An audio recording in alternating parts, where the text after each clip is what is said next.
और सभी खबरों को विस्तार से जानते हैं। आपको बताएं, प्रधानमंत्री नरेंद्र मोदी सऊदी अरब से भारत लौट आए हैं। अपने आगमन के तुरंत बाद प्रधानमंत्री नरेंद्र मोदी ने आतंकवादी हमले के मद्देनजर स्थिति पर चर्चा करने के लिए एनएसए विदेश मंत्री, विदेश सचिव के साथ हवाई अड्डे पर एक संक्षिप्त बैठक की। तो प्रधानमंत्री नरेंद्र मोदी सऊदी अरब से भारत लौटे हैं और एयरपोर्ट पर ही उन्होंने हवाई अड्डे पर ही एक संक्षिप्त बैठक की है, जिसमें संबंधित वरिष्ठ अधिकारी मौजूद रहे। विदेश सचिव, एनएसए विदेश मंत्री डॉक्टर एस जयशंकर, एनएसए सभी मौजूद रहे और पहलगाम आतंकी हमले के मद्देनजर पूरी स्थिति पर प्रधानमंत्री नरेंद्र मोदी ने चर्चा की, स्थिति को समझा। नई दिल्ली पहुंचने पर एयरपोर्ट पर ही प्रधानमंत्री नरेंद्र मोदी ने एक संक्षिप्त बैठक की।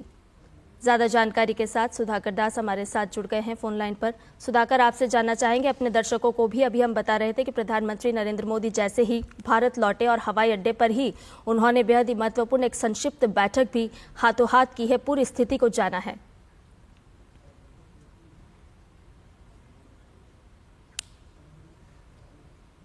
कट शॉट करके उसको संक्षिप्त करके पीएम मोदी अब से कुछ देर पहले स्वदेश पहुंचे थे, लेकिन उतरते ही एयरपोर्ट पर उन्होंने पूरे घटनाक्रम की जानकारी ली है। इस विशेष बैठक में तस्वीरों में हम देख सकते हैं कि राष्ट्रीय सुरक्षा के सलाहकार अजीत डोभाल, विदेश मंत्री एस जयशंकर, इसके अलावा जो फॉरेन सेक्रेटरी हैं विक्रम मिश्री, वो मौजूद हैं। तो एक पूरी जानकारी पीएम मोदी ने ब्रीफिंग ली है।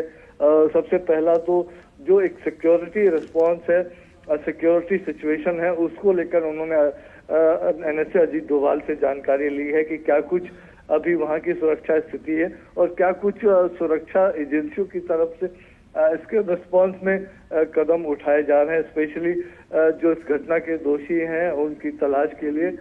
दूसरा, फॉरेन सेक्रेटरी, विदेश मंत्री से उन्होंने जरूर ये जानकारी ली होगी कि किस तरह से पूरा विश्व समुदाय इस वक्त भारत के साथ खड़ा नजर आ रहा है। हम जानते हैं कि चाहे अमेरिका के राष्ट्रपति डोनाल्ड ट्रंप हो, राष्ट्रपति पुतिन हो, और दुनिया भर के तमाम वैश्विक नेता अपने कॉन्डोलेंस मैसेजेस पीएम मोदी को भेज रहे हैं। कई नेताओं ने उनसे बातचीत भी की है, जिसमें राष्ट्रपति डोनाल्ड ट्रंप भी हैं।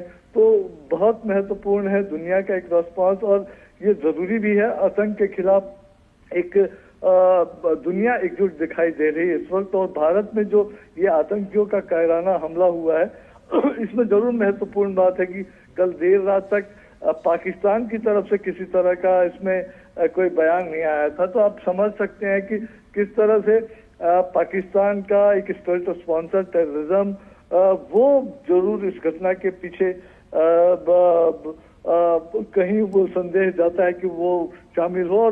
और लश्कर के जो एक फ्रंट ने जिस तरह से इस घटना की जिम्मेदारी ली है, तो इसमें आईएसआई पाकिस्तानी सेना के इन्वॉल्वमेंट के मुझे मुश्किल लगता है कि कोई अब गुंजाइश रह गई है इसमें शक करने की कि सीमा पार से इसको एक बड़ी शह मिली है। तो जाहिर तौर पर देखना पड़ेगा।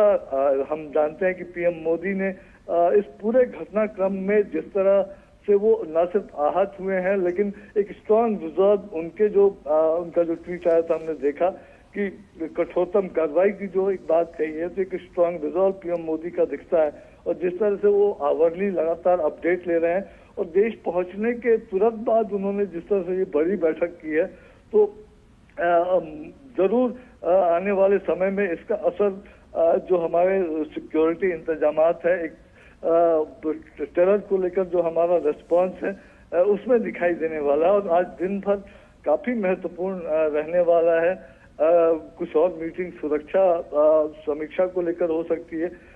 सीसीएस जो कैबिनेट कमेटी ऑन सिक्योरिटी है, उसकी बात जरूर चल रही है, लेकिन इसमें जो 4 सदस्य होते हैं पीएम मोदी के अलावा, गृह मंत्री, रक्षा मंत्री, विदेश मंत्री, इसमें से गृह मंत्री अभी जम्मू कश्मीर में है, जो वित्त मंत्री हैं, माफ कीजिएगा, वो भी विदेश में थी। उन्होंने भी अपना दौरा कट करके स्वदेश वापसी की फ्लाइट ले ली है।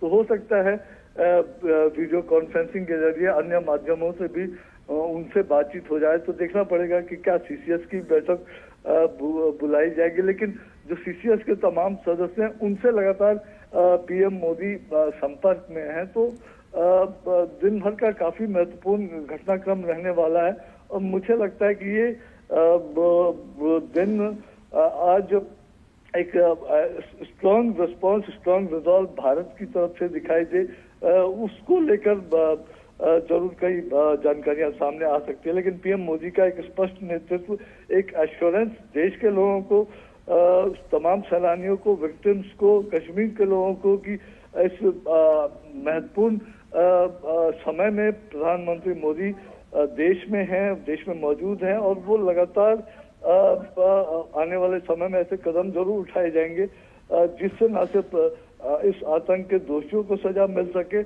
बल्कि आतंक के खिलाफ लड़ाई में भारत का जो एक स्ट्रॉन्ग चेहरा लगातार बीते 10 वर्षों में बना है, तो वो चेहरा पूरी दुनिया को भी दिखाई दे। बिल्कुल सुधाकर, प्रधानमंत्री नरेंद्र मोदी ने साफ भी कर दिया है कि आतंक के खिलाफ